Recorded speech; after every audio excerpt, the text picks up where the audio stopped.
Hello, Serge here from the backyard driving range. All right.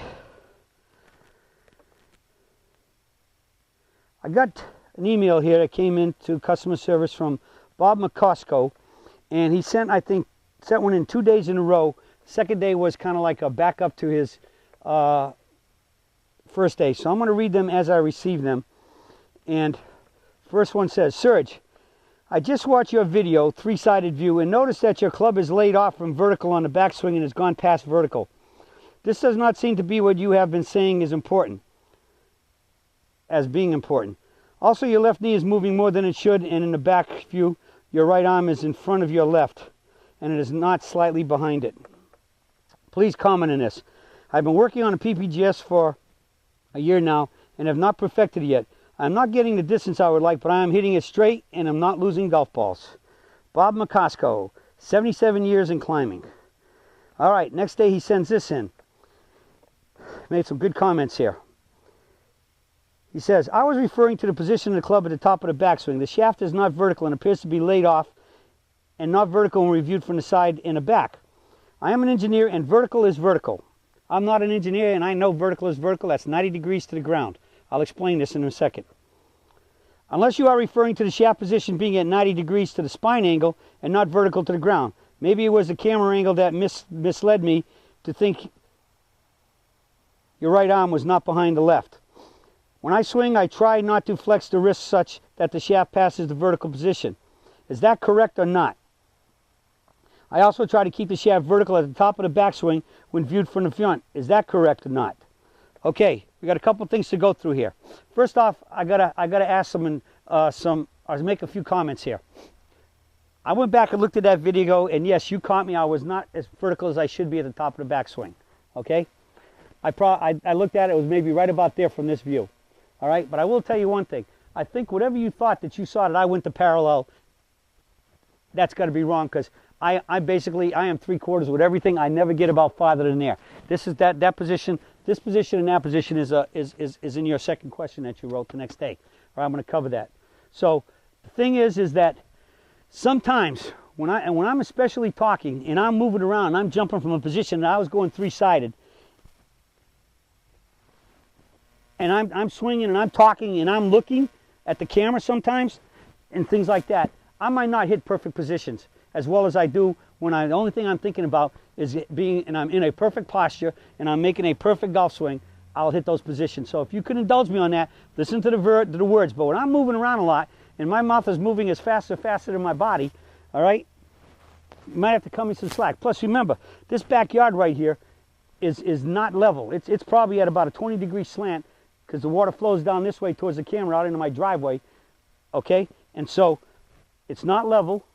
And it's very spongy, so sometimes I can be making a swing, and the sponginess and not levelness gives me a little bit of a problem when I haven't had the time to really settle in and make sure that I'm set to make the swing, but I'm just moving and swinging. So 90 degrees without a doubt. Vertical is 90 degrees in harmony with gravity, all right? And that's what we want. And so if you could just understand the set of my set right here. It is not perfectly flat. And again, walking around, I start swinging maybe a little too fast before I do it. But I'm thinking, talking, and trying to swing.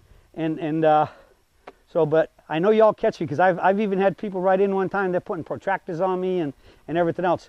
And so I'm glad you're trying to hold my hand to the fire, because when I play, I try to play and do everything exactly as I say it here. I'm getting DJ to do it. I got him back to 3/4 now, and I teach everybody the same thing. And there are many Sergites out there who have seen me and DJ together, who came to our first couple of yearly golf tournaments that we had, and DJ and I did a clinic and everything else, and they saw DJ hit and I hit and everything else, and we try to swing exactly the way we teach. It's not do as I say and not as I do, as most of you teachers out there are doing. All right, it's do as I say and I do what I say. All right, now again, sometimes it gets a little off here because I'm, as I said, talking and thinking and talking and moving around, and I'm on this spongy top right here, mat and everything else. So that can affect it, but I'm trying to do exactly what I say, and anybody who's played with me knows that I do it, and I swing exactly the way I say. And basically I can pretty much say I think there's absolutely no way the Serge will ever make a swing into the back sacred barrel ground no way the surge will ever go to parallel, and the surge is basically always in the master setup position with the right arm below the left. But again, it doesn't take much for the camera angle to get off a little bit here. I'm trying to keep it straight to the mat and stuff, but sometimes, again, if I don't look at the camera, and I could be just a little bit off, as Bob said, that maybe it's a camera angle too. Okay? Now let's go to his second one. He said, when I swing and I try not to flex the wrist such that the shaft passes the vertical position. Is that correct or not? All right. I also try to keep the shaft vertical at the top of the backswing when viewed from the front. Is that correct or not? All right. The vertical position, as we said, is 12 o'clock. Now, here's something that we have found out in golf schools lately.